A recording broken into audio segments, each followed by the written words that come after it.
అందరికీ నమస్కారము. నా పేరు చిందాడ చిన్నోడు. ఈరోజు మనము 10వ తరగతి మొదటి పాఠము ప్రత్యక్ష దైవాలు పాఠములో నుండి మూడవ భాగాన్ని 6వ పద్యం నుంచి చక్కగా చెప్పుకుందాం. ఇప్పటికే మనం 2 భాగాలు చెప్పుకున్నాం. ఈ మూడవ భాగంలో మిగిలిన అన్ని పద్యాలు మిగిలినటువంటి అన్ని పద్యాలను కూడా పూర్తిగా చెప్పుకుందాం.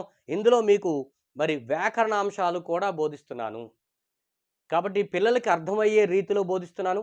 ఉపాధ్యాయులు కూడా కొంచెం అవగాహన కలిగేలాగా, అలాగే పోటీ పరీక్షలకు ప్రిపేర్ అవుతున్న వారు, డిఎస్సికి ప్రిపేర్ అవుతున్న వారు కూడా మీరు చక్కగా ఈ పాఠ్యాంశాలు వింటే చాలా ఈజీగా మీరు అనుకున్నటువంటి ఉద్యోగం కూడా సాధిస్తారు. పిల్లలు వింటారా జాగ్రత్తగా? మరి 6వ పద్యాన్ని ఒక్కసారి నేను పాడి వినిపిస్తాను, చదివి వినిపిస్తాను. మీరు జాగ్రత్తగా నాకున్నటువంటి బాణిలో నేను పాడి వినిపిస్తాను.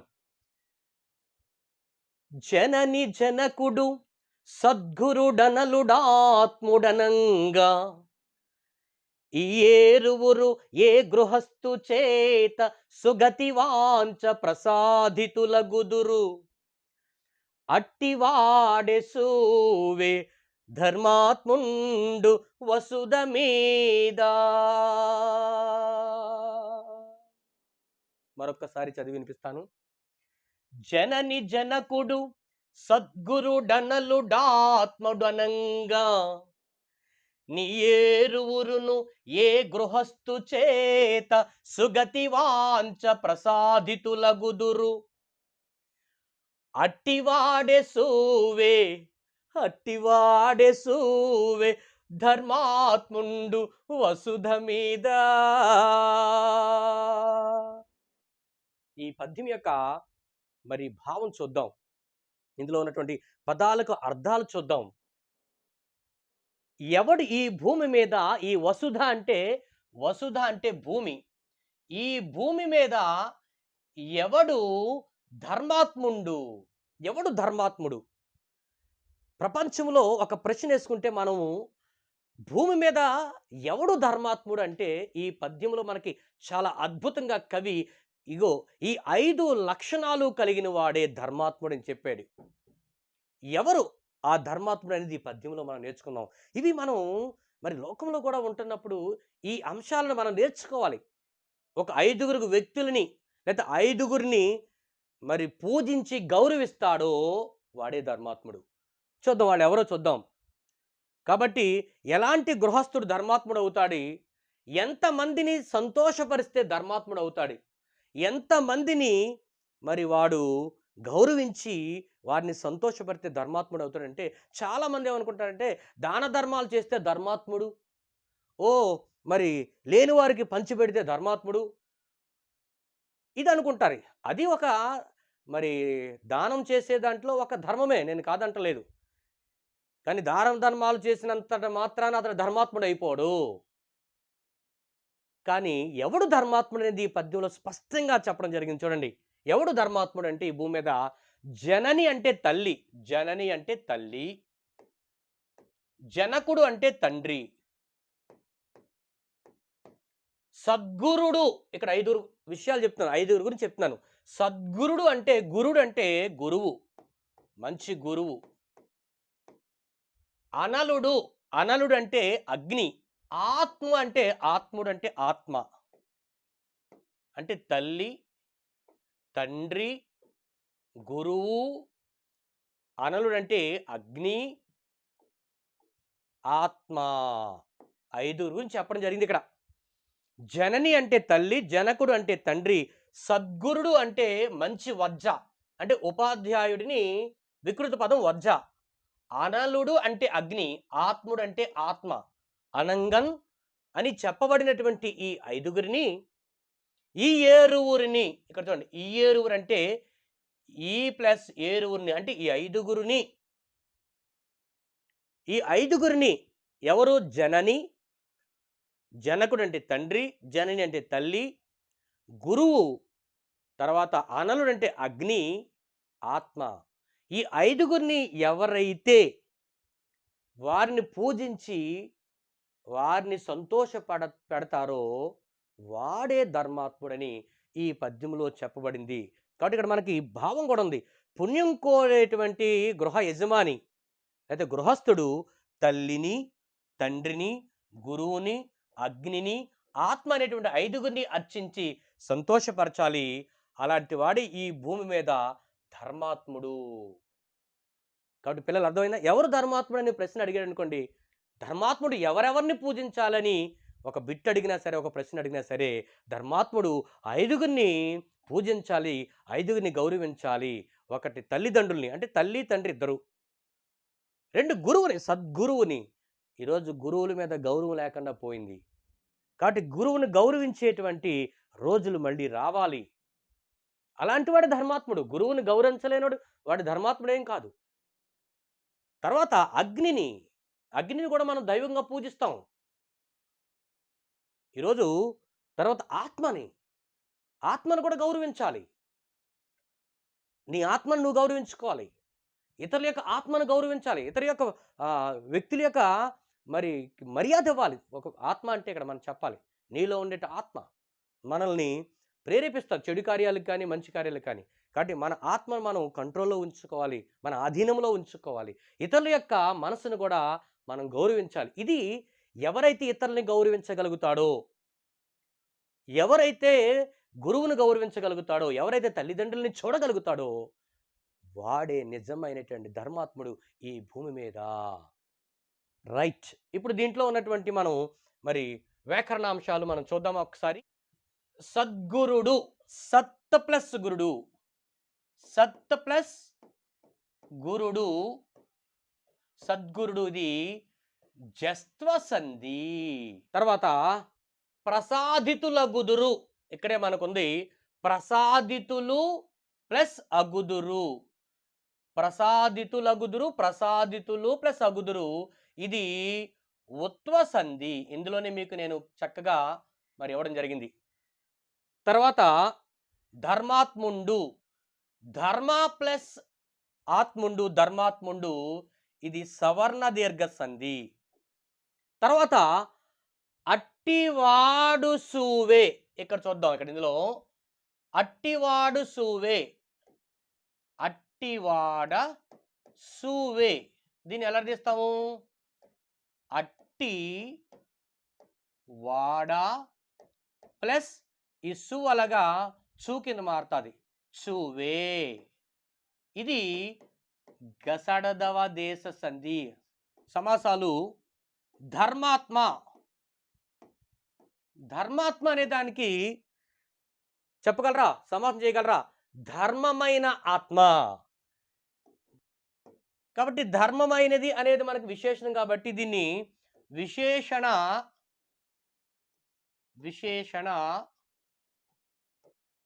పూర్వపద కర్మధారయ సమాసం. ధర్మాత్మ, దీన్నే మనం ధర్మాత్ముడు అనేటువంటి పదం చూడొచ్చు. ధర్మాత్ముడు, ఇది కూడా సమాసం మారిపోతుంది. ధర్మాత్ముడు అనగానే ధర్మమైన ఆత్మ కలవాడు. చివర కలది కలవాడు వస్తే మనకి బహువ్రీ సమాసం కాబట్టి ఇక్కడ ధర్మమైన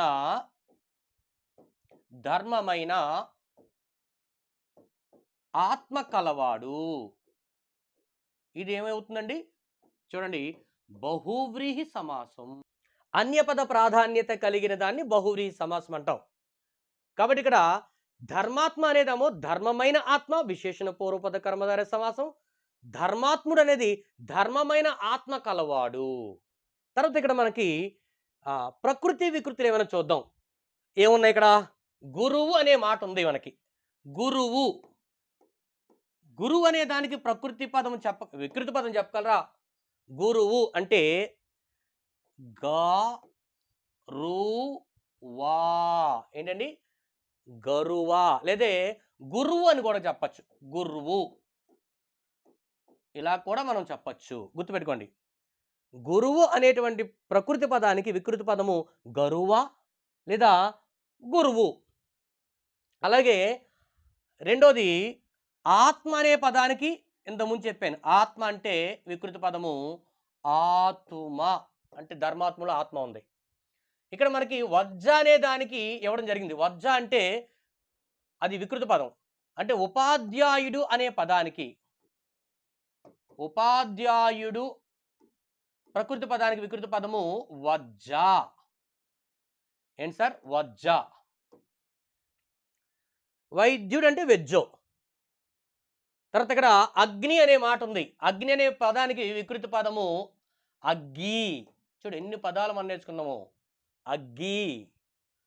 అలాగే సుగతి వాంఛ అనే పదం ఉంది. వాంఛ అనే పదానికి వికృతి పదం చెప్పగలరా? వాంఛ ప్రకృతి, వికృతి వలపు. వాంఛ, వలపు. ఇన్ని అంశాలను మనం నేర్చుకుంటున్నాం. ఇందులో మనకి ఏం వస్తున్నాయండి? అర్థాలు వచ్చేస్తున్నాయి. వ్యాకరణాంశాలన్నీ కూడా మనం ఇక్కడ నేర్చుకుంటున్నాం. ధర్మాత్ముడు, ఇంకో ధర్మము కూడా ఉంది. ధర్మము అనే మాటకి ధర్మము ప్రకృతి పదం అయితే దమ్మము వికృతి పదము. తల్లిని, తండ్రిని, గురువుని, అగ్నిని, ఆత్మను ఎవరైతే పూజించి సంతోషపరుస్తాడో వాడే ఈ భూమి మీద, ఈ వసుద్ధ మీద ధర్మాత్ముడని ఈ పద్యాన్ని యొక్క భావము. తర్వాత మరి 7వ వచనాన్ని చూద్దాం. నేను వచనం చదువుతాను, జాగ్రత్తగా విద్యార్థులు గమనించండి. ఓకేనా? ధర్మవ్యాధుడు కౌశికుడితో చెప్తున్నటువంటి మాటలన్నీ చూడండి ఇక్కడ. అని చెప్పి ఇట్లనియే. అంటే ఎవరు చెప్తున్నారు ఈ మాటలు? ధర్మవ్యాధుడు కౌశికుడితో చెప్తున్నాడు. అని చెప్పి ఇట్లనియే. మళ్ళీ ఇలా అన్నాడు. చూడండి. పతివ్రత పనుపునం చేసి నీవు ధర్మజ్ఞానార్థంబు నాయున్న ఎడకున్ జనుదెంచిన అప్పతివ్రత వలని అనుగ్రహంబున నీకు నెల్లవియు నెరిగించి తిని గాని నీ దశ నాకు చిత్తంబు ప్రియంపడి ఉండదు. నీ చేసిన ఎక్కార్యం ఒక్కటి గలదది ఎయ్యది అనినా. ఏమంటున్నాడంటే మళ్ళా చెప్తున్నాడు ధర్మవ్యాధుడు కౌశికుడితో, పతివ్రత పనుపునం చేసి నీవు ధర్మజ్ఞానార్థంబు నాయున్న కడకున్ జనుదెంచిన. నీకు ఆ పతివ్రత చెప్పగా నీవు నా దగ్గరికి వచ్చావు. పతివ్రత అంటే పుణ్యస్త్రీ, గొప్ప ఇల్లాలు. పనుపునం చేసి ఆమె పంపించగా నీవు ధర్మజ్ఞానార్థంబు, ఈ ధర్మజ్ఞానార్థంబు జ్ఞానాన్ని ఆర్జించాలని నాయున్న కడకున్ జనిదించిన. నీవు ఇప్పుడు నేనున్న చోటికి వచ్చావు. అప్పతివ్రత వలని అనుగ్రహంబున నీకు ఎల్లవియూ నెరిగించి తిని. కాబట్టి ఆ పతివ్రత మీద ఉన్నటువంటి దయచేత, ఆమె చెప్పినటువంటి మాటల చేత, కాబట్టి ఆమె యొక్క అనుగ్రహం చేత, ఆ ఇల్లాల యొక్క దయచేత నేను నీకు ఈ విషయాలన్నీ కూడా ఎల్లవియు అంటే సర్వము నీకు నేను తెలియజేస్తున్నాను, నీకు తెలిపాను. అంతేకాని నీ దశ, నీ దశ అంటే నీ ఎడల, నీ ఎడల నాదు చిత్తంబు వడసి, నాకు మనసు లేదు నీ మీద. ఆ పతివ్రత, ఆ ఇల్లాలు పంపించగా నువ్వు నా దగ్గరికి వచ్చావు జ్ఞానార్థంబు. కాబట్టి ఆమె మీద ఉన్నటువంటి దయచేత నేను నీకు సర్వ విషయాలు ఇప్పుడు తెలుపుతున్నాను, నీకు బోధించాను. కాబట్టి నాదు చిత్తంబు వడసి, కాబట్టి నాదు మనసు నాకు లేదు, నీ ఎడల నాకు మంచి మనసు లేదు. ప్రియంపడి ఉండదు. ఏంటండి? ప్రీతిని చెంది ఉండలేదు నీ మీద, నీ మీద నాకు ఇష్టం లేదు. కరాఖండిగా చెప్పేస్తున్నాడు. నీ ప్రవర్తన చూస్తే నాకు ఇష్టం లేదు అసలు. కానీ అగో ఆ పతివ్రత పంపించింది కాబట్టి నీ మీద దయ చూపించాను, నీకు సర్వ విషయాలు బోధించాను. నువ్వు చేసిన కార్యము నాకు చాలా బాధ కలిగించింది. చూడండి, నీవు చేసిన అకార్యం ఒక్కటి, అకార్యం అంటే చెడ్డ పని ఒకటి కలదు, అది ఎయ్యది అనినా. నువ్వు చేసినటువంటి ఒక అకార్యం, ఒక చెడ్డ పని ఉంది, అదేంటో అడిగితే నీకు నేను తెలియజేస్తాను, అదేంటంటే అని మరి ఇక్కడ ధర్మవ్యాధుడు కౌశికుడితో చెప్తున్నాడు. ఇందులో మనకు ముఖ్యమైన ఇట్లనియే, చూడండి, ఇట్లనియే ఇందులో ఉన్నటువంటిది ఇట్లు ప్లస్ అనియే, ఇట్లనియే వ్యాకరణాంశాల్లో ఉత్వ సంధి ఉంది. ఓకేనా? తర్వాత పనుపునం చేసి, పతివ్రత పనుపునం చేసి. ఓకేనా? చూడండి ఇక్కడ పనుపునన్ ప్లస్ చేసి, పనుపునన్ చేసి, ఇది సరళాదేశ సంధి. సరళాదేశ సంధి. ఓకేనా? జ్ఞానార్ధంబు, జ్ఞానార్ధం ఉంది కదా ఇందులోను, జ్ఞాన ప్లస్ అర్ధంబు, జ్ఞానార్ధంబు, ఇది సవర్ణ దీర్ఘ సంధి. చూడండి అప్పతివ్రత, అప్పతివ్రత, ఆ ప్లస్ పతివ్రత, అప్పతివ్రత, ఇది త్రిక సంధి. త్రిక సంధి. ఇక్కడ చూడండి నాదు చిత్తంబు అనే దాన్ని చూస్తే నా ప్లస్ చిత్తము, నా చిత్తము, ఇది మనకి దుగాగమ సంధి అండి. ఇది దుగాగమ, దుగాగమ సంధి. ఎప్పుడైనా అడిగితే మనం చెప్పొచ్చు. ఓకేనా? కాబట్టి ఇక్కడ ప్రియం పడి అనే పదం కూడా ఉంది. ప్రియం పడి, ప్రియము ప్లస్, ప్రియము ప్లస్ పడి, ఇది పడ్వాది సంధి. పడ్వాది సంధి. ఓకేనా? ప్రియం పడి అంటే ప్రియము ప్లస్ పడి, ఇది పడ్వాది సంధి. కార్యం ఒక్కటి, ఇంకోటి చూద్దాం. కార్యం ఒక్కటి, కార్యంబు, కార్యంబు ప్లస్ బోలో అచ్చు ఓ కాబట్టి ఒక్కటి, ఇది ఉత్వ సంధి. ఉత్వ సంధి. ఓకేనా? ఇలాంటి అద్భుతమైనటువంటి వ్యాకరణాంశాలు మనం చెప్పుకుంటున్నాం. పిల్లలు జాగ్రత్తగా గమనించండి. ఇంక ఇందులో ఇంతకంటే మీరు కష్టపడిపోయవలసిన పని ఏమి లేదు. చాలా చక్కగా ప్రకృతి వికృతి చూద్దాం. రాసుకున్నారు కదా? ఇందులో ఉన్నటువంటి ప్రకృతి వికృతులు. జ్ఞానము, జ్ఞానము అంటే ప్రకృతి వికృతిలో జ్ఞానము అనేదేమో ప్రకృతి, జ్ఞానము, జ్ఞానము లేదా నానా అని కూడా అనొచ్చు. నానా. తర్వాత వ్రతము అనే పదం ఉంది. వ్రతము, వ్రతము పదానికి వికృతి పదం చెప్పండి. బతము, బతము, బతము. తర్వాత ప్రియము అనే పదం చూద్దాం. ప్రియము, ప్రియము అనేది ప్రకృతి అయితే పిరము వికృతి. పిరము, పిరము. తర్వాత కార్యము, ఇందులో ఉన్నది ఏంటండి?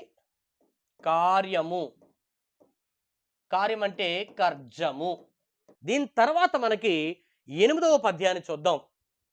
8వ పద్యములో ధర్మవ్యాధుడు కౌశికుడితో ఏమంటాడంటే, నీవు చేసినటువంటి ఒక చెడ్డ పని ఉంది, అదేంటో నీకు తెలియచేస్తాను చూడు. ఎంతయు వృద్ధులై తమకు నీవకరుండవ తెప్పగాక, అత్యంతముదంబునన్ బ్రతుకు తల్లిని తండ్రిని ఉజ్జగించి, నిశ్చింతుడవై, నిశ్చింతుడవై సదా జయనశీలత, వారి అనుజ్ఞలేక ఏకాంతమ మెమ్మెయిన్ వెడలి తక్కట, వారి అనుజ్ఞలేక ఏకాంతమ ఎమ్మెయిన్ వెడలి తక్కట, నీవు కరంబు క్రూరతన్. ధర్మవ్యాధుడు కౌశికుడికి కనువిప్పు కలిగించేలాంటి పద్యాన్ని చెప్పడం జరిగింది. అంటే అంత అద్భుతముగా ఈ మాటలు ఈ పద్యములు ఉన్నాయి. ఎంతయు వృద్ధులై తమకు నీవకరుండవ తెప్పగాక, అత్యంతముదంబునన్ బ్రతుకు తల్లిని తండ్రిని ఉజ్జగించి, నిశ్చింతుడవై, ఎటువంటి చింత లేనివాడై, నిశ్చింతుడవై సదా జయనశీలత, వారి అనుజ్ఞలేక తల్లిదండ్రుల యొక్క అనుమతి లేకుండా ఏకాంతమ ఏకాంతమ ఎమ్మెయిన్ వెడలి తక్కట నీవు కరంబు క్రూరతల్.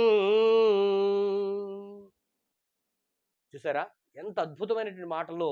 ఒక్కసారి మీకు నేను ఆ పద్యములో ఉన్నటువంటి పదాల యొక్క అర్థాన్ని తెలియజేస్తాను చూడండి. ఎంతయు వృద్ధులై, ఏంటండి ఎంతయు వృద్ధులై అంటే ఎంతయు అంటే మిక్కిలి వృద్ధులైనటువంటి, చాలా వృద్ధులైనటువంటి నీ తల్లిదండ్రులకు నీ ఒక్కడవే తెప్పగాక అంటే నువ్వు ఒక్కడవే ఆధారం. కాబట్టి తెప్పగాక అంటే మరి నదిని దాడుతున్నప్పుడు ఒక తెప్ప ఎలాంటి మరి అవసరం పడుతుందో ఆ యొక్క నదిలోంచి ప్రవహించేటప్పుడు తెప్ప అనేటువంటి చిన్న తెప్ప తయారు చేసుకుని దాంట్లోంచి ఒక ఇద్దరు ముగ్గురు మరి అవతల ఒడ్డుకు వెళతారు. ఆ నదిని దాటడానికి ఆ తెప్ప ఎంత ఆధారమో, ఎంత అవసరమో, మరి వృద్ధాప్యములో ఉన్నటువంటి తల్లిదండ్రులకు నువ్వు కూడా అంతే అవసరము. కానీ అలాంటి తల్లిదండ్రులు నువ్వేం చేసావు? ఆ వయసులో ఆ తల్లిదండ్రులు, ఆ ముసలి వాళ్ళు సంతోషంతో బ్రతకాలి. చూడండి అన్నాడు, అత్యంత ముదంబునన్ బ్రతుకు తల్లిని తండ్రిని ఉజ్జగించి. ఆ ముసలి వయసులో ఆ తల్లిదండ్రుల్ని సంతోషంగా బ్రతికినివ్వాలి మనం. వారు సంతోషంగా ఆనందంగా కొడుకు చూస్తే బ్రతకాలని చూస్తారు. కాబట్టి అత్యంత ముదంబున, ముదం అంటే సంతోషంతో బ్రతకాలి. అలా బ్రతికేటువంటి తల్లిని తండ్రిని నువ్వేం చేసావు? ఉజ్జగించి అంటే విడిచిపెట్టేసావు, విడిచిపెట్టావు. ఓకేనా? కాబట్టి అలాంటి వారికి నువ్వు బాధను కలిగించావు. కాబట్టి ఉజ్జగించండి విడిచిపెట్టి నిశ్చింతుడవై, నిశ్చింతుడవై, నిశ్చింతుడవై. నీ మనకి రెండవ పదం చివరిలో ఉంటాడు. నిశ్చింతుడవై, నిశ్చింతుడవై అంటే అర్థం ఏంటండి? ఎటువంటి చింత లేదు నీకు, విచారము లేదు. నిహి ప్లస్ చింతుడు, నిశ్చింతుడు అంటే చుత్వ సంధి ఉంది.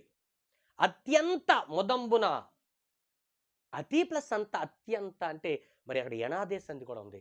కాబట్టి ఎటువంటి చింత లేని వాడై సదాధ్యయనశీలత, సత్ ప్లస్ అధ్యయన అంటే ఎప్పుడూ కూడా నువ్వు ఏదో వేదాలు చదవాలని, అధ్యాయాలు చేయాలని చూసావు తప్పించి నువ్వు జ్ఞానాన్ని పొందాలని చూసుకున్నావు. కానీ నీ జ్ఞానము తల్లిదండ్రులు చూడడానికి పనికి రాలేదు. చాలా చదివావు, ఎందుకు? బోళ్ళంత చదువు చదివావు, కానీ తల్లిదండ్రులను చూసుకోవాలనే జ్ఞానం లేదు నీకు. కాబట్టి సదాధ్యయనశీలత, వారి అనుజ్ఞ లేక, వారి యొక్క అనుమతి లేకుండా, తల్లిదండ్రుల యొక్క అనుమతి లేక ఏకాంతమా, ఒంటరిగా ఎమ్మెయిన్ వెడలి తక్కట. ఎమ్మెయిన్ అంటే ఏ ప్లస్ మెయిన్,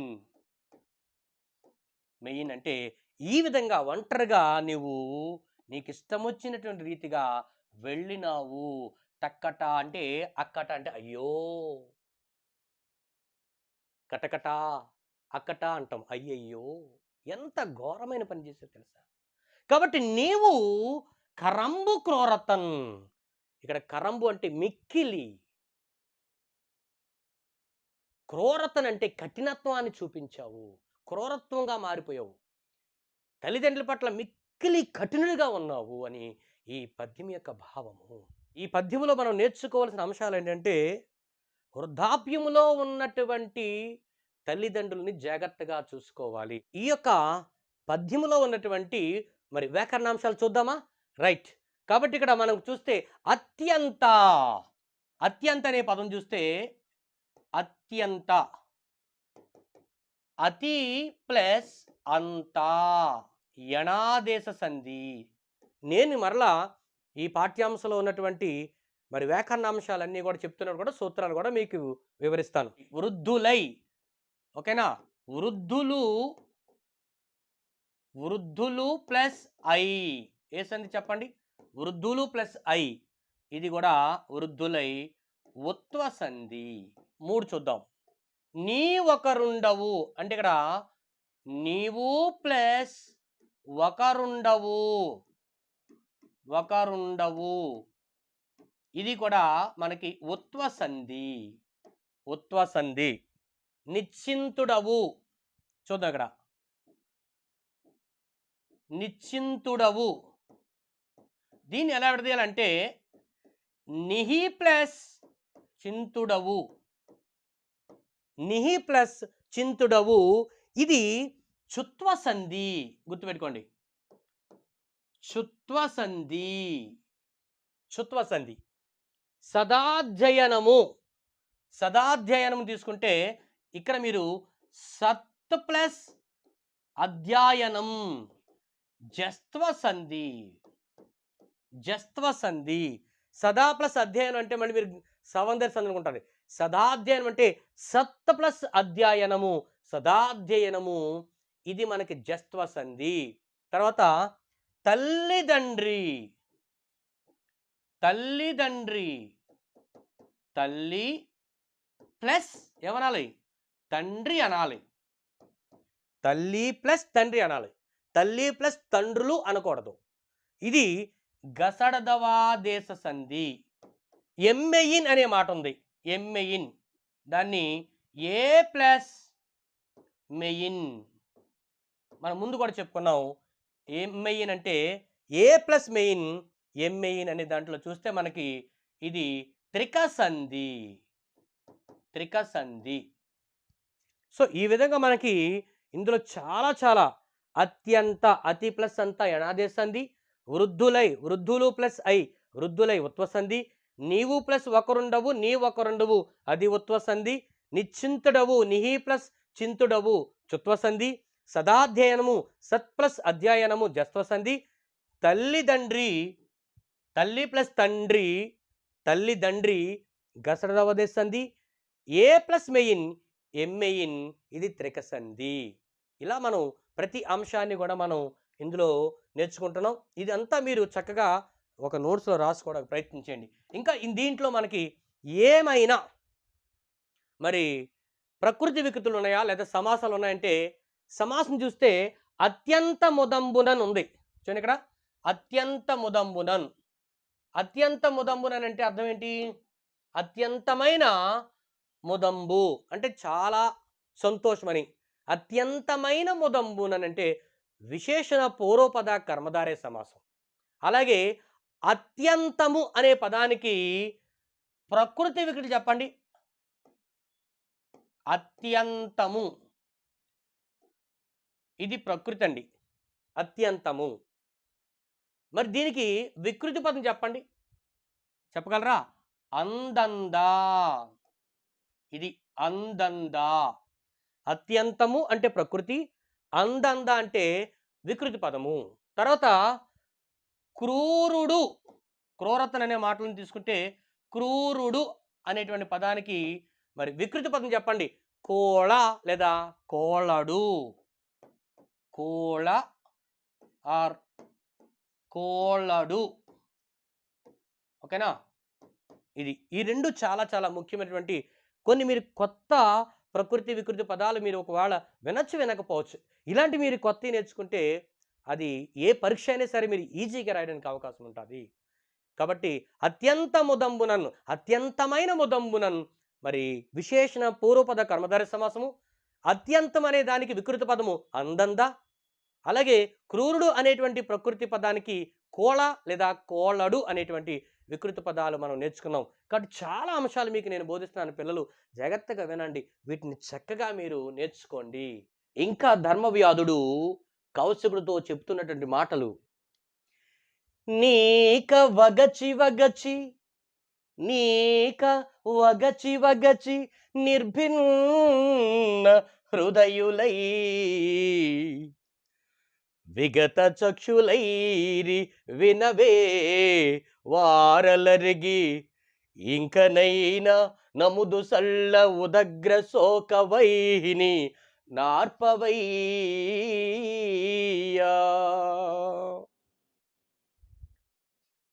నీక వగచి వగచి నిర్భిన్న హృదయులై వికట చక్షులైరి వినవే వారలరిగి ఇంకనైన నముదు సల్ల ఉదగ్ర శోక వహిని ఆర్పవయ్యా.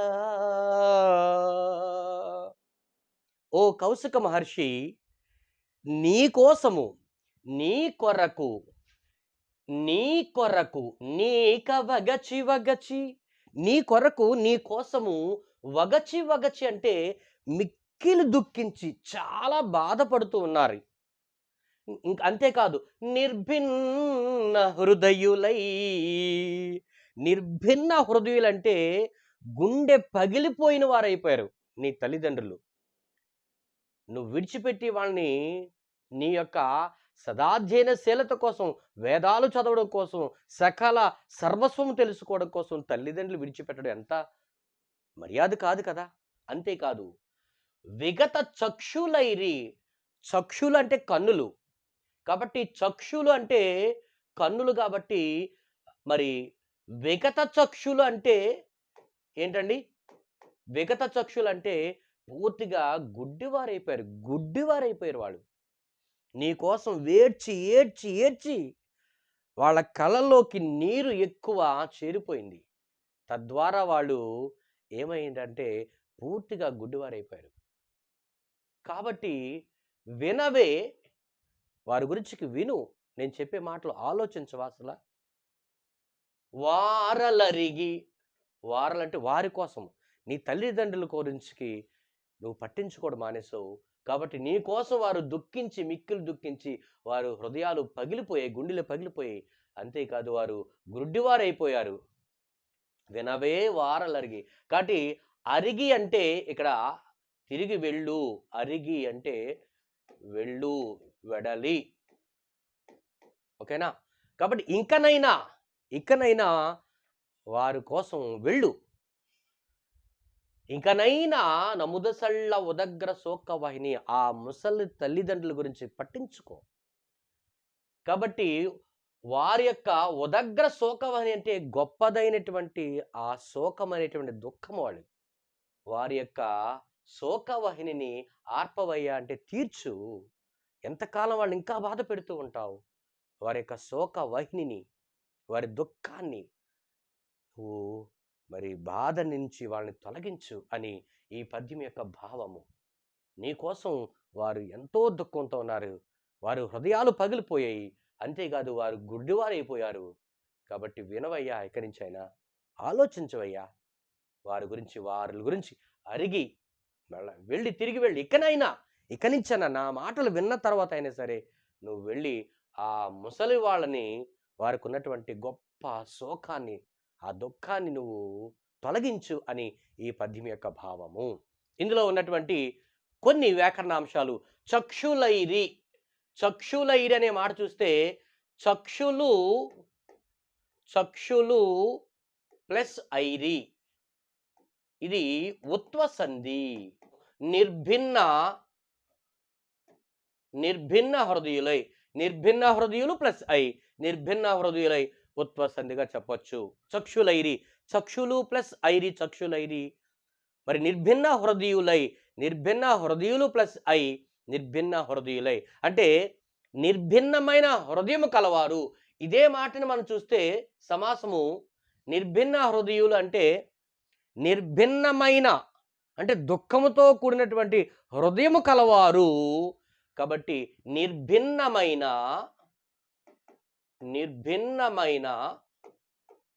హృదయము కలవారు.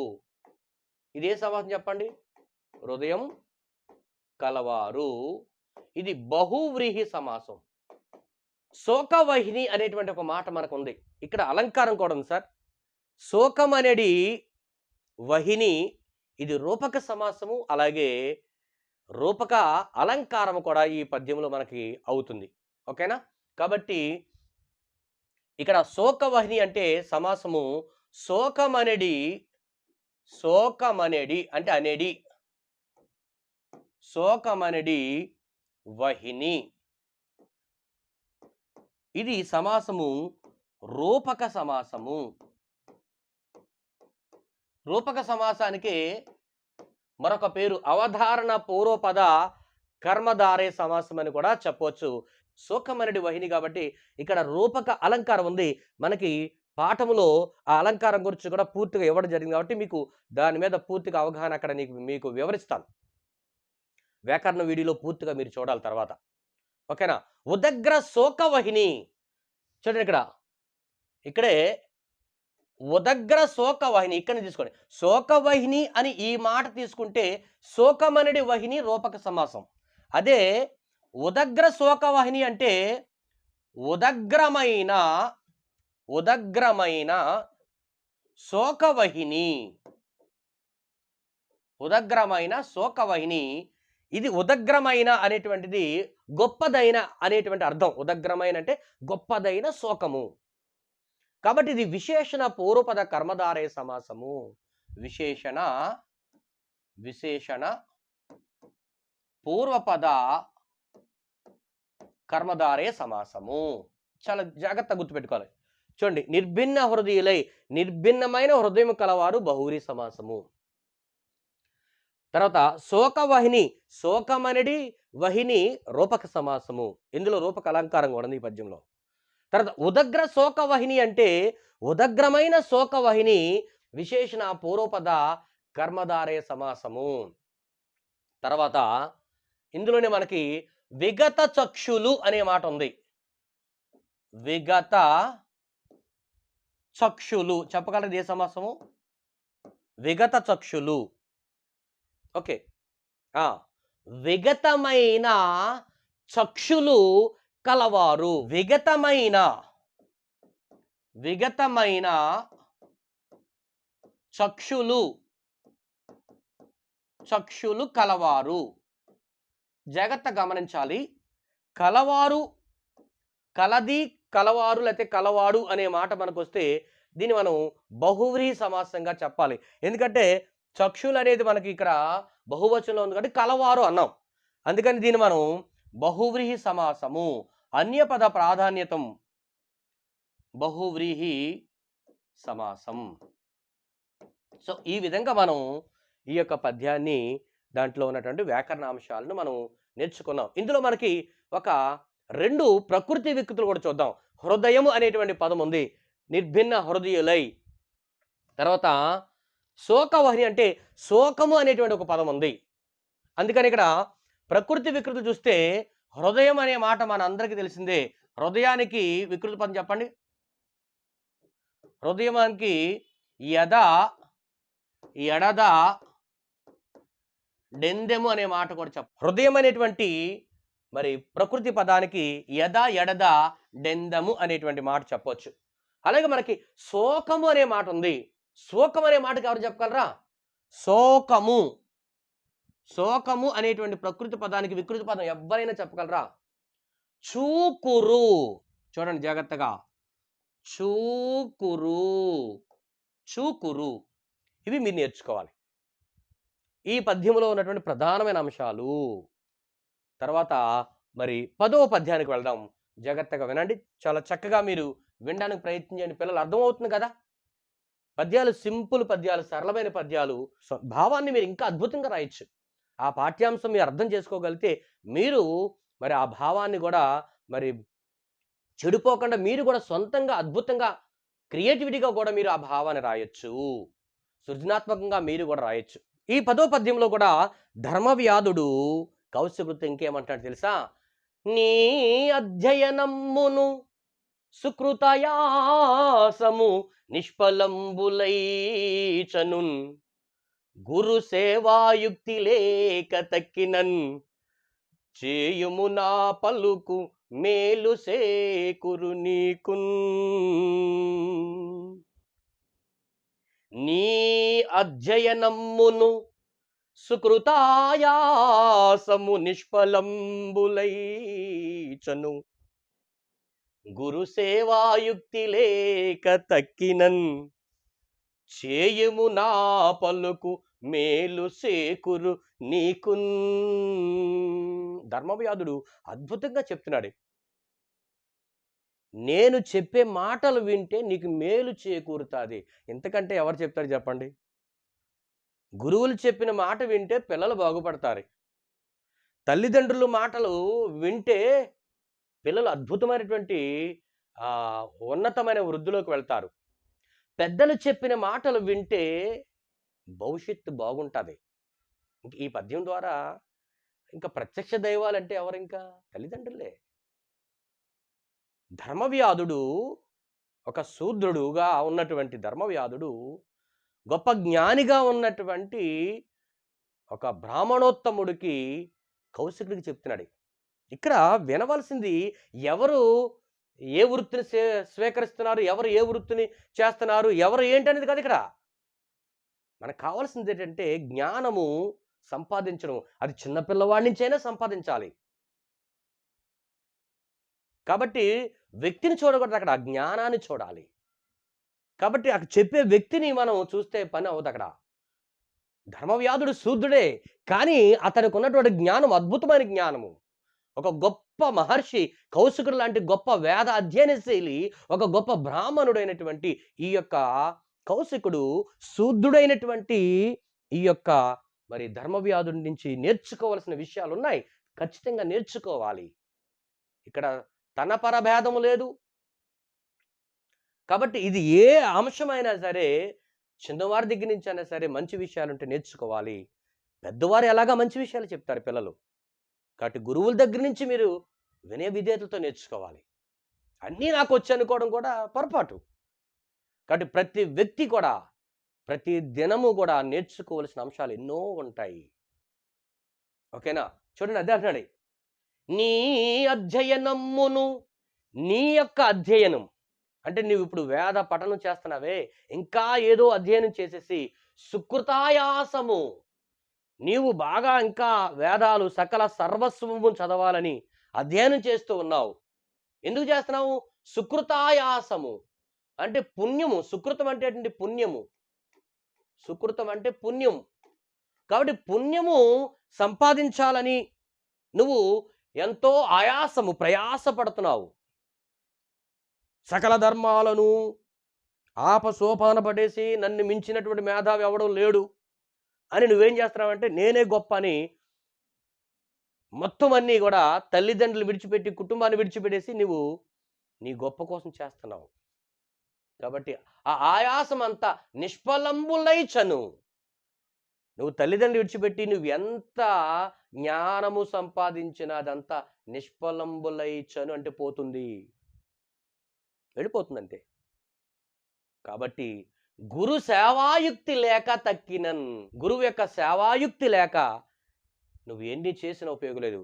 తల్లిదండ్రుల యొక్క సేవ చేయకుండా నువ్వు ఎన్ని చేసినా ఉపయోగం లేదు. కాబట్టి చేయుము నా పలుకు, నా పలుకు అంటే నేను చెప్పినట్లు వింటే మేలు చేకూరు నీకున్, నీకు మేలు చేకూరుతుంది, నీకు మంచి జరుగుతుంది, నా మాటలు విను అని ధర్మవ్యాధుడు కౌశికుడికి చెప్తున్నాడు.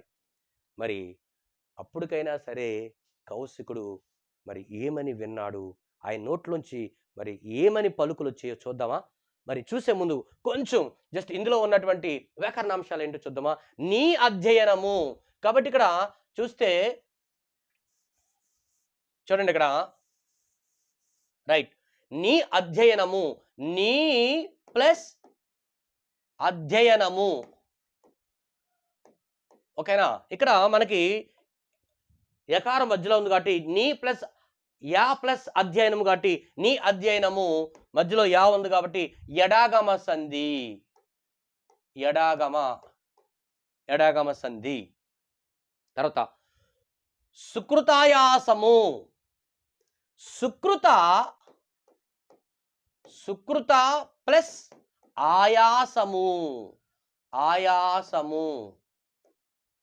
చెప్పండి ఏ సంధి ఇది?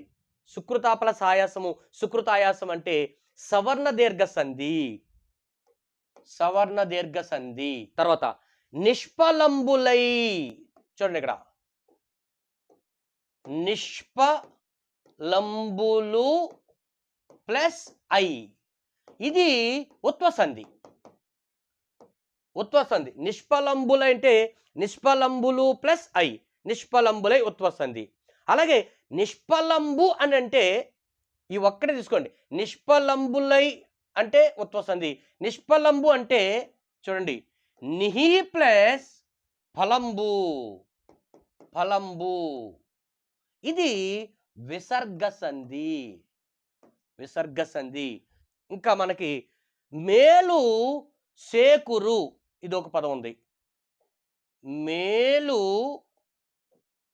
ప్లస్ సేకురులో సే అలాగా చే కింద మారుతుంది కాబట్టి చేకురు, ఇది చెప్పండి గసడదవా దేశ సంధి,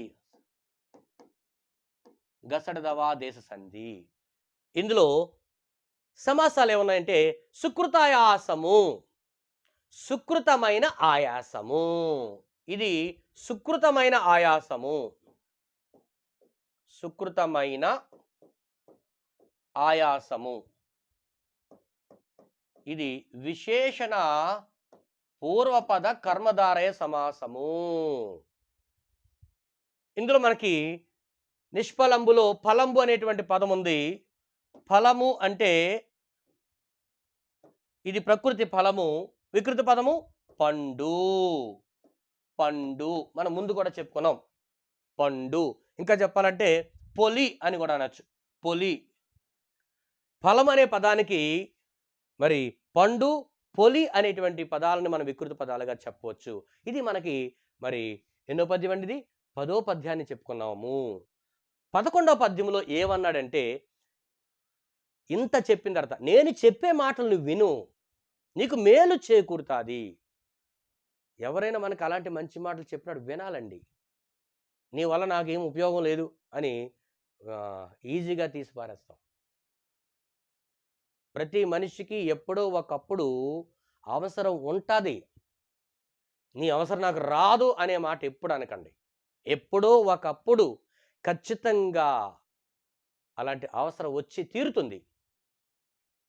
కాబట్టి నేను చెప్పే మాట వింటే నీకు మేలు చేకూరుతుంది.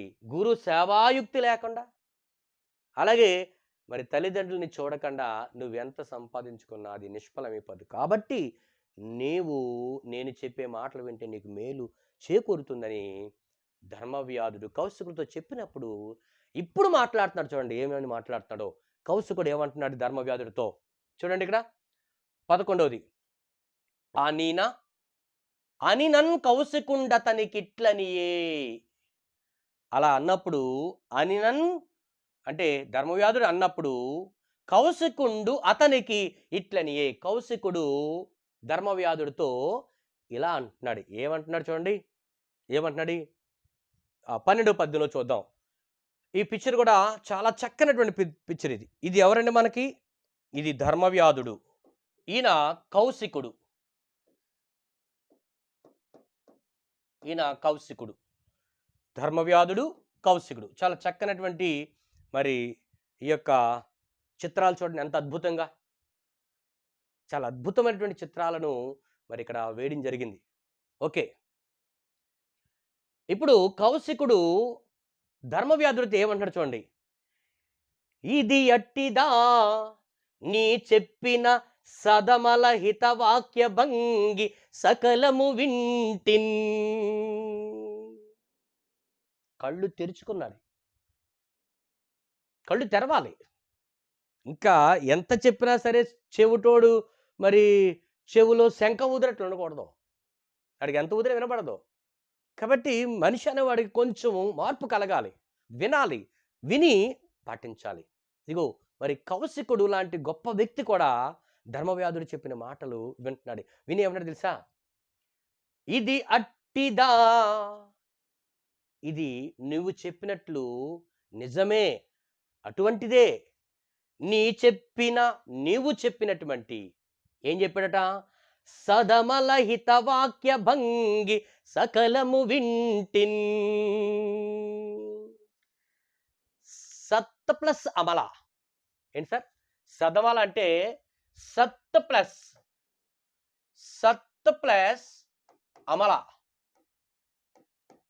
చాలా మంచి స్వచ్ఛమైనటువంటి మాటలను విన్నాను.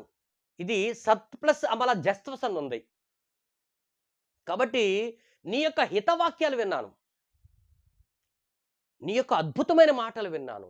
స్వచ్ఛమైన మాటలు. కాబట్టి సత్ ప్లస్ అమల సదమల మరిది జస్త్వ సంధి. ఓకేనా? కాబట్టి హితవాక్య భంగి. హితం అంటే మేలు. నీ యొక్క స్వచ్ఛమైనటువంటి విమలమైనటువంటి మాటలు విన్నాను. ఆ మాటలు మేలు కలిగించేవి. ఆ యొక్క వాక్య భంగి, నువ్వు చెప్పేటువంటి ఆ యొక్క వాక్యాల యొక్క రీతిని చూడగా, ఆ విధము చూడగా నాకు చాలా ఇది నిజమే, ఇది అట్టిదా అంటే మీరు చెప్పిన మాటలు నిజమే అని నాకు తోస్తున్నది. అంటే ధర్మవ్యాధుడు చెప్పిన మాటలు కౌశికుడికి అవును నిజమే, నేను చేసే పనులని చెడ్డవే అనేటువంటి ఒక భావాన్ని అక్కడ తెచ్చుకున్నాడు ఆయన. సకలము వింటిని అంటే సకలం అంటే సర్వము, నువ్వు చెప్పిన మాటలో అన్నీ కూడా నేను విన్నాను, అన్నీ కూడా నిజమే, అట్టివే.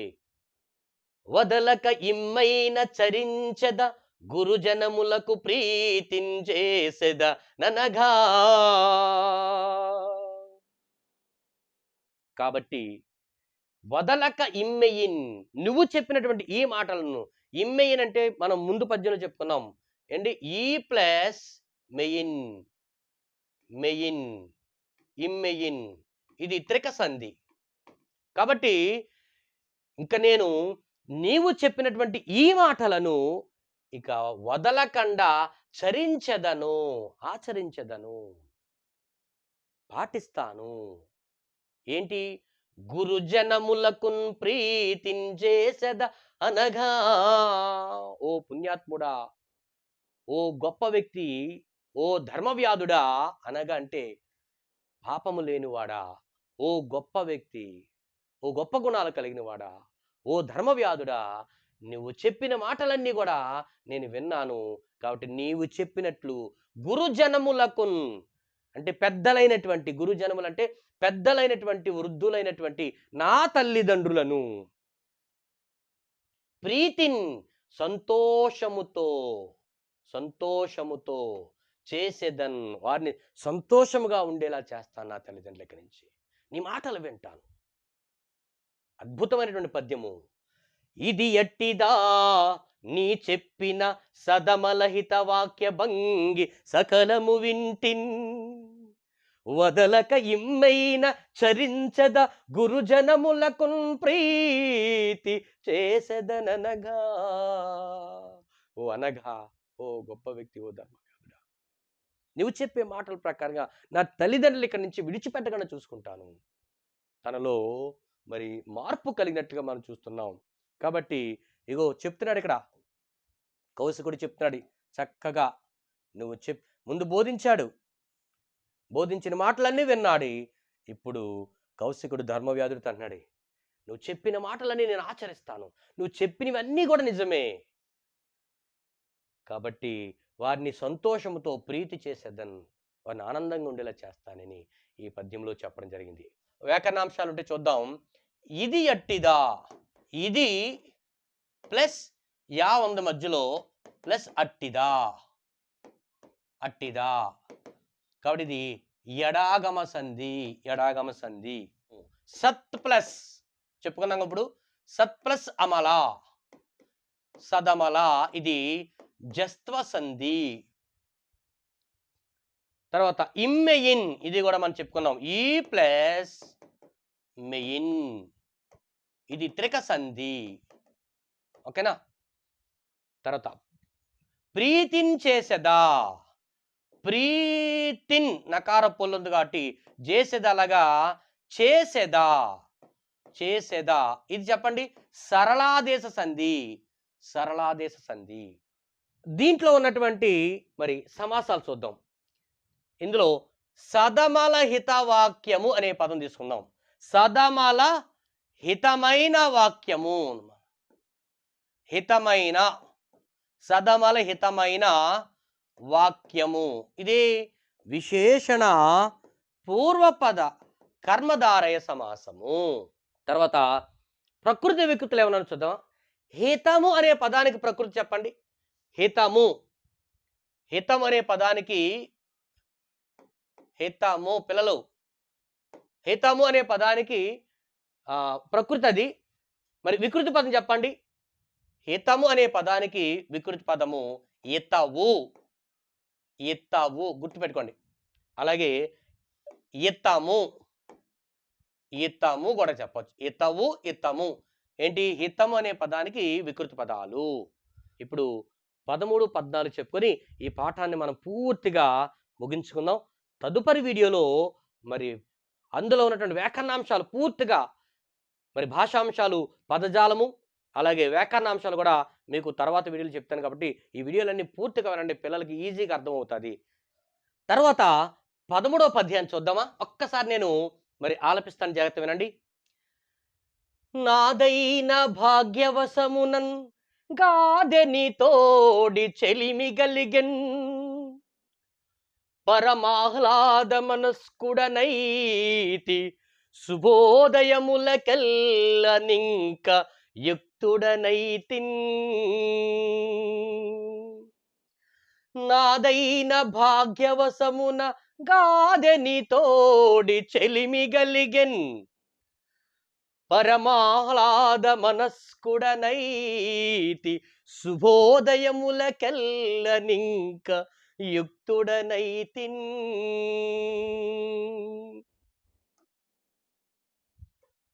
చాలా చక్కనటువంటి ఈ యొక్క పద్యంలో మరి కౌశికుడు ధర్మవ్యాధుడితో అంటున్నటువంటి మాటలే. కౌశికుడు ధర్మవ్యాధుడితో అంటున్న మాటలు మీరు జాగ్రత్తగా గమనించాలి పిల్లలు. ఏ పద్యము ఎవరితో అంటున్నారు, ఆ పద్యంలో ఉన్నటువంటి మరి మరి వ్యాకరణాంశాలు ఏంటి, పదజాలం ఏంటి అన్నీ తెలుసుకోవాలి. ఓకేనా? దాని భావం తెలుసుకోవాలి. ఇప్పుడు చెప్పినటువంటి భావం మీరు వినగలిగితే మీరే సొంతంగా భావం రాస్తారే. నాదు అయిన భాగ్యవశమున, నా యొక్క భాగ్యవశం అంటే నా యొక్క అదృష్టము. భాగ్యం అంటే ఏంటండి? నా యొక్క అదృష్టము వలన, అదృష్టము. ఓకేనా? నా అదృష్టము కొద్దీ గాదే నీ తోడి చెలిమి కలిగెన్. కాబట్టి నా అదృష్టము కొద్దీ, నా పుణ్యము కొద్దీ నీతో నాకు స్నేహం కుదిరింది, చెలిమి. కొంతమందితో స్నేహము ఒక అద్భుతము, కొంతమందితో స్నేహము అదృష్టము.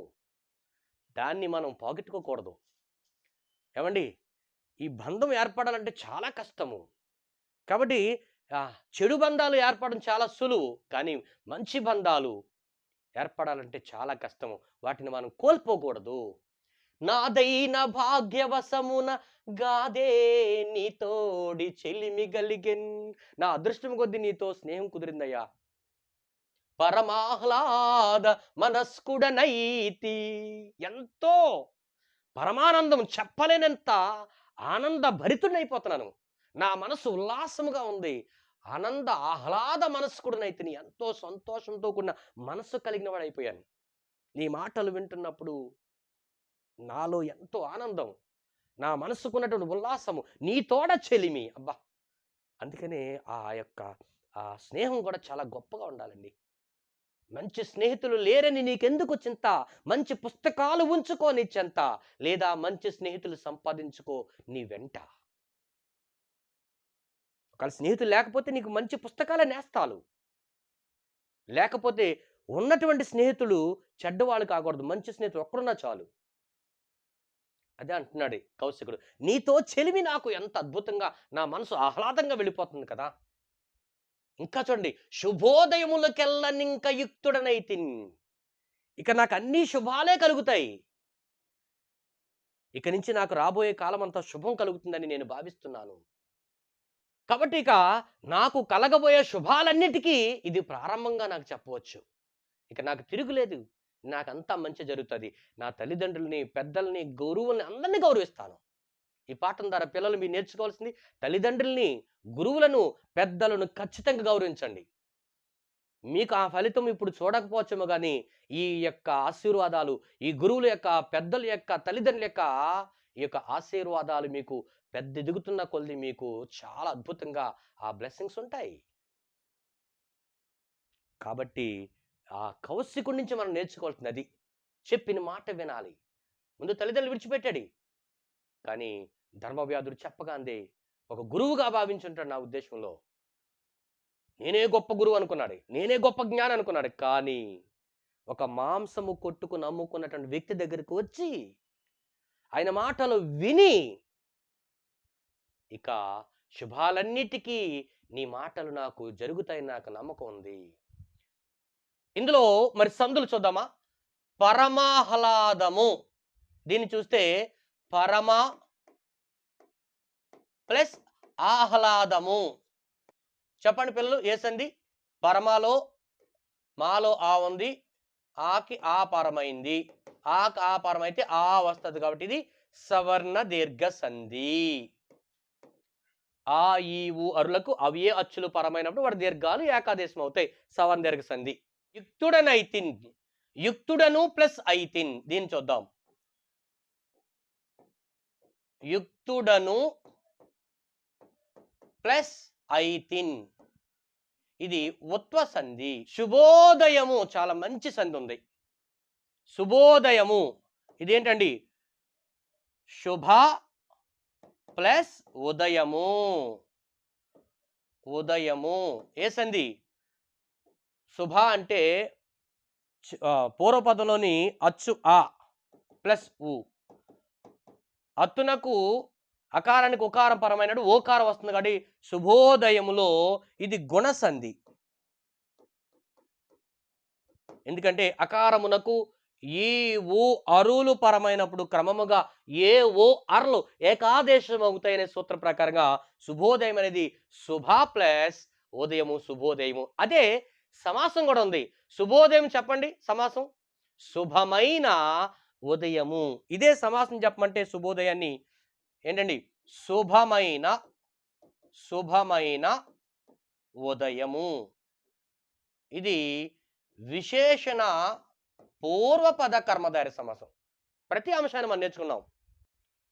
ఇందులో మనకి ముఖ్యంగా పరమాహ్లాదము, పరమా ప్లస్ ఆహ్లాదము, పరమాహ్లాదము సవందర్ సంధి.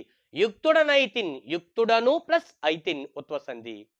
శుభోదయము శుభా ప్లస్ ఉదయము శుభోదయము గుణసంధి. ఇందులో మనకి భాగ్యం అనే పదం ఒకటి ఉంది, వశం అనే పదం ఒకటి ఉంది. ప్రకృతి వ్యక్తులు. భాగ్యము అనే మాట మనకి ఇక్కడ చూస్తే భాగ్యము, భాగ్యము, భాగ్యము ఇవి వికృత పదాలు. భాగ్యం అనే పదానికి భాగ్యము లేదా భాగ్యము వికృత పదాలు. వశము అనే పదానికి చూస్తే వశము అనే పదానికి వికృత పదాలు వశము, వశము, వశ, వశము, వశ, వసి. జాగ్రత్తగా గమనించాలి. ఓకేనా? వశము అనేటువంటి ప్రకృతి పదానికి వశము, వస, వసి. ఇక మనకి చివరి ఒకే ఒక పద్యం ఉంది. అది స్టార్ గుర్తున్న పద్యాలు మనకి 2 ఉన్నాయి. ఎంతయు వార్లనే పద్యం ఒకటి, అలాగే అనుపమ. ఈ 2 పద్యాలు పిల్లలు ఖచ్చితంగా కంఠస్థం చేయాలి. కనీసం ఒక పాఠంలో ఒక 2 పద్యాలన్నా మనం కంఠస్థం చేయగలిగితే పద్యము పద్యమే, దాని యొక్క రసానందమే వేరు. అందుకని పిల్లలు కనీసం మీరు 1-2 పద్యాలైనా సరే ప్రతి పాఠంలో నేర్చుకోవడానికి ప్రయత్నం చేయాలి. చివరి పద్యాన్ని చెప్పి నేను ఈ పాఠ్యాంశాన్ని ముగిస్తాను. ఓకేనా? చూద్దామా? చాలా చక్కని పద్యము. మరి ఎలాంటి పద్యంతో ఈ కవి ఈ పాఠ్యాంశాన్ని ముగించాడో చూద్దాం. ఇప్పుడు చివరి పద్యాన్ని చూద్దాం. ఈ చివరి పద్యము మరి నక్షత్రపు గుర్తున్నటువంటి పద్యము. అలాగే ఈ పాఠములోనే టెక్స్ట్ బుక్లోనే మనకి మరి దీని యొక్క పద్యము ప్రతిపదార్థం కూడా ఇచ్చాడు కాబట్టి అక్కడికి వెళదాం, మనం చూద్దాం. చాలా చక్కగా మీరు వినండి. ఈ పద్యాన్ని నేను చదివి మరి వివరణ కూడా ఇస్తాను. ఇది మనకి పాఠములో చివరి పద్యము, 14వ పద్యము. అనుపమ మెట్టివారలకు నందదు ధర్మపదంబు ధాత్రిలో విను 10,000 విశ్రుత ధర్మపరాయనుండు గల్గునో గలుగండో సంధియము కోరి సనాతన ధర్మమూది యౌవనికి నీకున్బోలే బుధవత్సలా ఇట్లు చరింపవచ్చునే.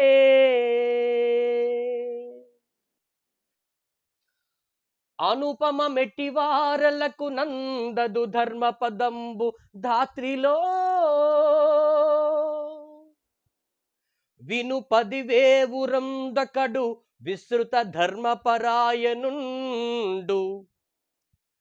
గల్గునో గలుగండు సంధియము సంధియము కోరి సనాతన ధర్మమోది ఎవ్వనికి నీకున్బోలే బుధవత్సలా ఇట్లు చరింప వచ్చునే. ఈ మాటలో కూడా ఎవరంటున్నారండి? కౌశికుడు ధర్మవ్యాధుల గురించి అంటున్నాడు. కౌశికుడు ధర్మవ్యాధుల గురించి ఏమన్నాడు? అనుపమ ఎట్టివారలకు అందదు ధర్మపదంబు దాత్రిలో. బుధవత్సల, ఇక్కడ సంబోధన వాక్యం చూడండి. బుధవత్సల అంటే పండితులచే ఆదరింపబడే ఓ ధర్మవ్యాధుడా, ఓ బుధవత్సల, అనుపమము ఎట్టివారలకు నందదు ధర్మపదంబు దాత్రిలో. ఇప్పుడు కౌశికుడు అన్నాడు, నేను చెప్పే మాటలు కూడా ఒక్కసారి విను, ఎందుకంటే నీ గురించి చెప్తున్నాను. నేను చెప్పే మాటలు కూడా ఒక్కసారి విను, విను ఆలకింపము. ధాత్రిలో, ఈ భూమి యందు ధర్మపదంబు, ఈ ధర్మ మార్గము అనుపమం అంటే సాటి లేనిది.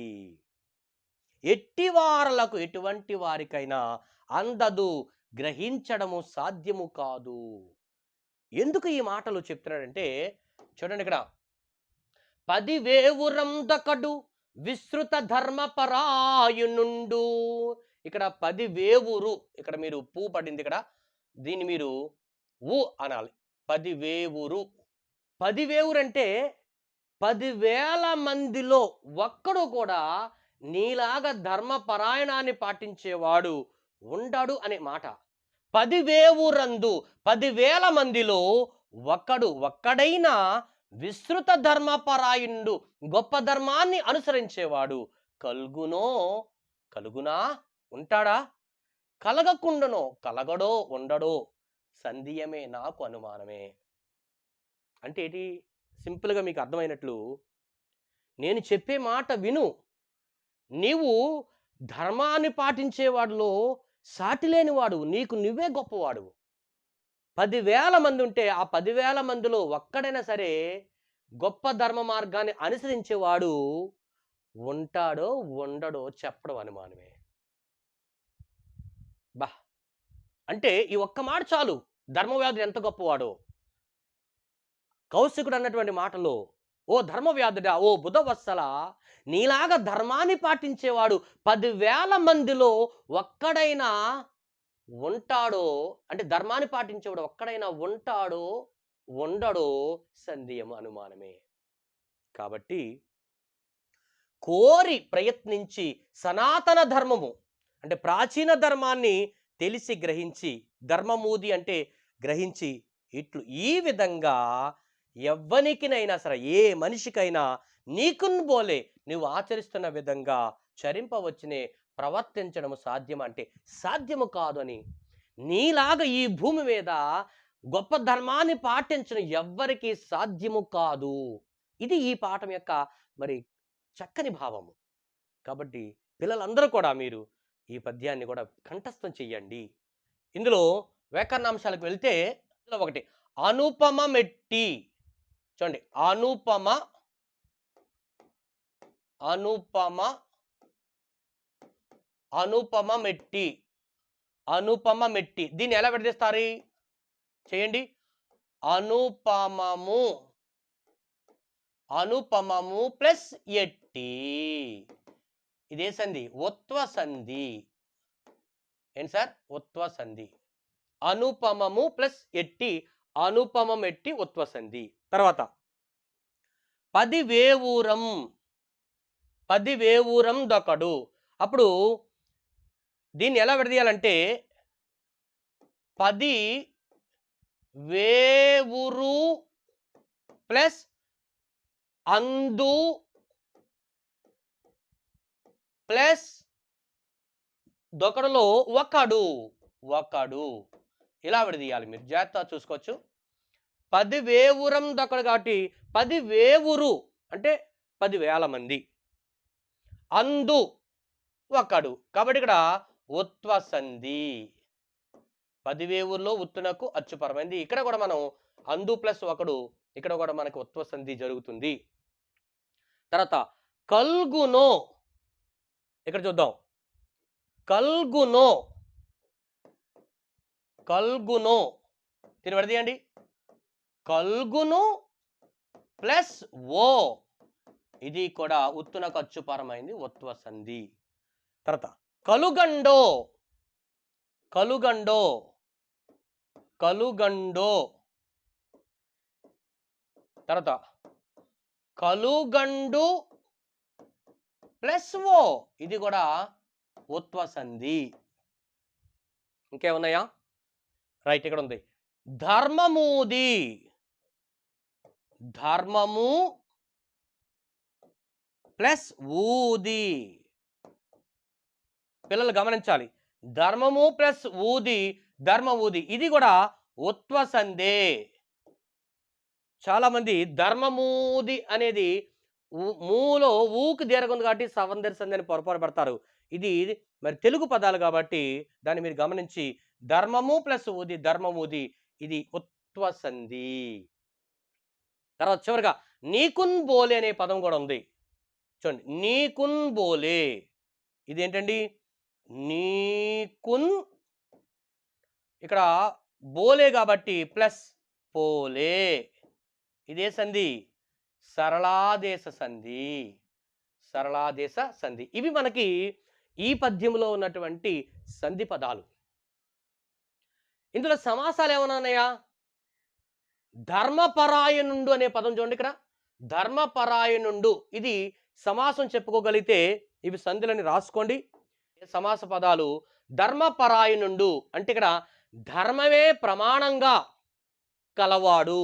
ధర్మపరాయణ అంటే ధర్మమే, ధర్మమే ప్రమాణంగా, ప్రమాణంగా కలవాడు. కాబట్టి కలది కలవాడు వచ్చినప్పుడు బహువ్రీహి సమాసము. సనాతన ధర్మము, సనాతన ధర్మము, సనాతన ధర్మం అంటే సనాతనమైన అంటే ప్రాచీనమైన ధర్మము, సనాతనమైన, సనాతనమైన ధర్మము. ఇది ఏ సమాసం అండి? విశేషణ పూర్వపద కర్మధారయ సమాసము. విశేషణ పూర్వపద కర్మధారయ సమాసం. ఇది ఇందులో ఉన్నటువంటి పదాలు. బుధవత్సల అంటే పండితుల చేత ఆదరింపబడే ఓ ధర్మవ్యాధుడా. ఇందులో మనకి ప్రకృతి విధులు ధర్మము అనే పదం ఉంది, ధర్మం అంటే దమ్మము. సందేహం అనే పదం ఉంది, సందేయము. చూడండి, ఇక్కడ సందేహం అంటే దీని యొక్క మరి ప్రకృతి పదము సందేహము. ఈ విధంగా మనకి ఇందులో ఉన్నటువంటి పాఠ్యాంశాలన్నీ విన్నాం. పిల్లలు మీకు నచ్చితే ఖచ్చితంగా సబ్స్క్రైబ్ చేసుకోండి, లైక్ చేయండి. మీరు చేసేటువంటి కామెంట్స్ కానీ, లైక్స్ కానీ, మీరు ఇచ్చేటువంటి ఆ ప్రోత్సాహంతో మిగతా పాఠాలన్నీ కూడా చెప్పడానికి మీకు అవకాశం ఉంటుంది. ఎందుకంటే మరి మీరు వినొచ్చు, ఎన్నో క్లాసులు మీరు యూట్యూబ్లో వినొచ్చు, లేకపోతే యాప్స్లో వినొచ్చు. కానీ ఇంత విపులంగా ప్రతి లైన్ టు లైను అందులో ఉన్న వ్యాకరణాంశాలతో చెప్పడం అనేది ఎక్కడ జరగదు. అది కూడా స్క్రీన్ మీద, ఆన్ బోర్డు మీద జరగదు. మీకు మామూలుగా కావాలనుకుంటే ఒక పేపర్ ముందు పెట్టుకుని ఇలాగ పెన్సిల్తోనో పెన్నుతోనో పూర్తిగా చెప్తారు. కానీ ఇలా ఆన్ బోర్డు మీద మీకు ప్రతి లైను మరి మీకు నేను బోధిస్తున్నాను. కాబట్టి దీన్ని మీరు ఉపయోగించుకోండి. మరి 10th క్లాస్లో ఉన్న ప్రతి పాఠమును నేను మీకు బోధిస్తున్నాను. మరి నచ్చిన వారు ఖచ్చితంగా లైక్ చేయండి, సబ్స్క్రైబ్ చేయండి. మరి చాలామంది మరి పోటీ పరీక్షలు ప్రిపేర్ అవుతున్నటువంటి అభ్యర్థులకు చాలా చాలా ఉపయోగము. ఇంత విపులంగా మీరు వినడము, ఒక్కసారి నా పాఠాలు వింటే మీకు అర్థమవుతుంది. తర్వాత మీరు స్కూల్లో మరి మీ ఉపాధ్యాయులు చెప్పినప్పుడు కూడా ఇంకా బాగా అర్థం అవ్వచ్చు. అలాగే మరి పోటీ పరీక్షలు ప్రిపేర్ అవుతున్న వారికి చాలా ఉపయోగకరమైనటువంటి అంశాలు. కాబట్టి వీటి మీద కూడా ప్రతి పాఠం మీద కూడా ఎగ్జామ్స్ పెడుతున్నాను. మరి చిందాడ చిన్నోడు అనేటువంటి యాప్లోకి వెళ్ళి మీరు యాప్ను డౌన్లోడ్ చేసుకోగలిగితే అందులో మరి ప్రతి పాఠం మీద ఎగ్జామ్స్ పెట్టాను. 9th క్లాస్లో ప్రతి పాఠం మీద ఎగ్జామ్స్ పెట్టాను. అలాగే 10th క్లాస్ పాఠం మీద కూడా ప్రతి పాఠము చెప్పి దాని మీద ఎగ్జామ్స్ పెడతాను. కాబట్టి రాయండి. మీ యొక్క మరి పోటీ పరీక్షలో కూడా మీరు ఎంత మీకు ఉపయోగపడుతుందో తెలుస్తుంది. కాబట్టి అందరికీ మరొక్కసారి ధన్యవాదాలు తెలియజేస్తూ మీ చిందాడ చిన్నోడు.